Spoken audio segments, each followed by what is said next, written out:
We're living in a world where most gaming companies are seen as these giant greedy entities who want nothing but to sell you loot boxes, battle passes, and various in-game skins to drain you of as much money as possible. And through this, they have garnered the stereotype of not caring about the players. But not all developers and gaming companies are like this. In this video, I want to talk about the developers who not only helped me with my Twitch stream, as well as my severe trophy hunting addiction, and even managed to help me out of a bind when I ended up getting banned on Twitch.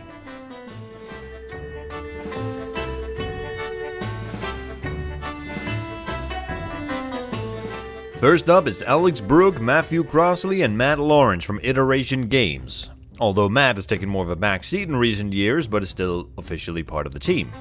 They are the creators of a game called Paper Pirates, a social deduction pirate game in which you must find out whether your crewmates are humans or ghosts. You do this through various minigames and challenges. The only difference is, if you are voted out, you're not out of the game, but simply respawns at the end of the ship. If you're a ghost, you come back as a human, but if you're a human, one of the people that voted you off will become a ghost. In the end, you must work together as a crew to get to shore with all the treasure, unless ghosts manage to throw all the treasure overboard first. Oh, and did I mention this game works on phone as well? Only one person needs to own the game and the rest can just join through a browser. And with this exact point is what gave me an idea. Back in February of this year, I did a supathon, which ended up going for several days. Thank you so much everyone who stopped by. Because of that, I needed something to have running while I was sleeping. Some people might just sleep on camera, some might put up some videos, but me, I wanted people to be able to play some Paper Pirates. But how would I do that? I wouldn't be there to start the games. So I actually went to the developers and asked them what sort of options there would be for this. And not even 10 minutes went by before I got a message back, telling me that they were going to discuss the possibility. And just one day later, they get back to me with the message, "I believe we may have a solution ready for the next update." And at this point, I couldn't really say anything but, seriously? So it turns out that within a day, they had added the option to auto-restart games with the same settings as the last game that was being played. A couple of weeks later, the update was pushed through Steam, and it worked like a charm. Perfect for those late-night pirates who wanted to throw each other overboard while I was asleep. And the developers are still working hard on the game as well, still adding new events, game modes, and a multitude of different ways to play the game. So all I can say is, if you have a group of friends to play with, I can really recommend this game. And they even got a new game coming out soon with the incredible name of An Elaborate History of Chess, an RPG where everything works like a chessboard.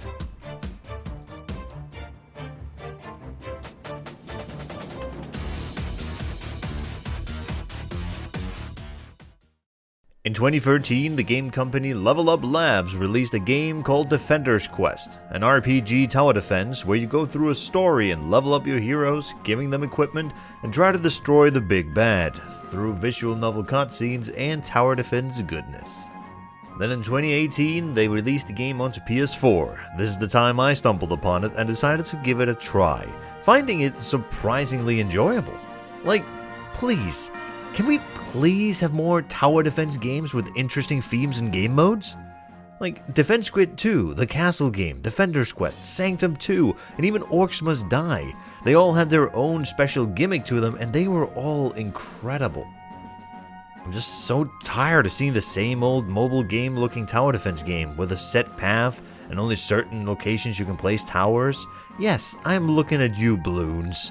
You did this to me. But getting back on track, Defender's Quest came out on PS4 and I wanted to dive straight into it, enjoying the story, strengthening my heroes, and beating up some bad guys. So much so that I ended up being close to getting the Platinum Trophy in the game. However, there was one thing stopping me, one single trophy blocking me from that sweet, sweet Platinum Trophy pop. A trophy simply named Marathon. Reach Wave 100 on Endless Challenge 2 in New Game Plus. The challenge itself was tough but doable. I had strategies, I had ideas.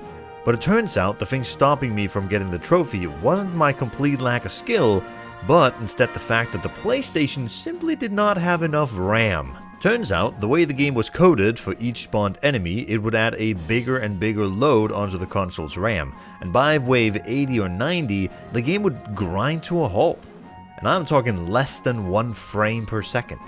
The thing was, you could continue with the ultra-slow 1 FPS gameplay until the end, but because of the lag, it would always crash when you quit, denying you the trophy. I tried it over and over again, but to no avail. So I wrote to the developers about my issue. We talked a bit back and forth, and they told me they would look into it.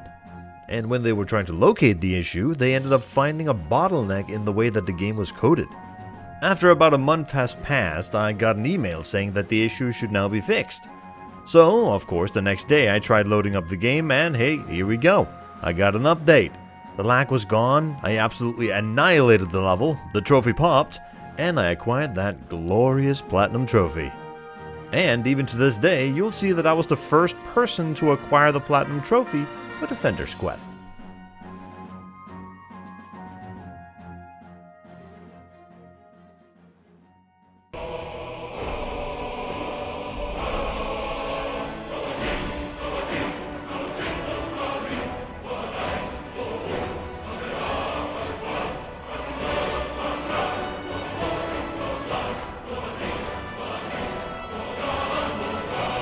For the last developers of this video, I am sort of breaking the rules, as these are not exactly game developers, but more so developers of a mod. I'm talking about Crowd Control, a game mod that allows your viewers to interact with your game while you stream.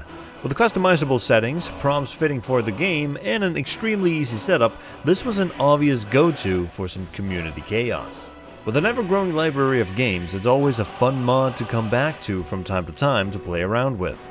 How it works is, while the mod is enabled, viewers will have either an overlay on the stream or a website they can go to. Here you will be able to earn or buy coins, of which you can use to mess with the streamer in a variety of ways. When they trigger one of these events, a pop-up will show on the screen who did it, and the effect will cause some chaos. I always have a blast with a mod like this, but at one point it went downhill fast. A group of people came into the stream looking for the cheapest possible redeem they could find and just spammed it over and over again. What I failed to notice at the time was that all of these people had a bunch of names and profile pictures of several slurs and inappropriate images. With them spamming redeems, their names and pictures would continuously pop up onto the stream. They then followed this up with reporting the stream themselves for showing inappropriate imagery and slurs. And after just a few minutes, Twitch Auto Security noticed the barrage of reports and auto-banned my stream on the spot. At the time, I was confused. I didn't know what had happened. It was only after I checked through the Crowd Control app I saw it. All the people spamming redeems and their names. That's when people started posting on my Discord as well that I had been banned. I was terrified. I didn't know what to do. Which is why it felt so weird that my first reaction wasn't to contact Twitch to try and get everything resolved. No. I actually went to the Crowd Control Discord and posted there about the whole situation. It took a mere 5 minutes of conversation before the CEO of Crowd Control came into the chat and started looking through the data from the session I got banned in. Even he was shocked with what he saw. But this is when I was blown away by what they did. All within the span of 30 minutes, they had pulled the accounts in question, reported all of them to Twitch, and managed to get several of them banned instantly. They were even nice enough to contact their Twitch representative directly about the case, who was, unfortunately, at TwitchCon at the time. And to top it all off, they sent out a hotfix patch to the mod that removed pictures from the pop-up redeems, which should stop this from happening to anyone else. Again, this was all done within 30 minutes of me forwarding the problem to them. And since this all happened during TwitchCon, it did take a few days, but even if I had gotten a 30-day ban due to all of this, I was unbanned and all strikes against my channel were removed only 3 days later. So all in all, it's one of the reasons I can do nothing but recommend Crowd Control to everyone I know. And of course, the same goes for everyone else mentioned in this video. I will post links to each of them in the description below if any of you are interested to try them out. And if there's any developer stories that you've had which were an absolute joy, share them in the comments, and I might compile them into a part 2 in the future.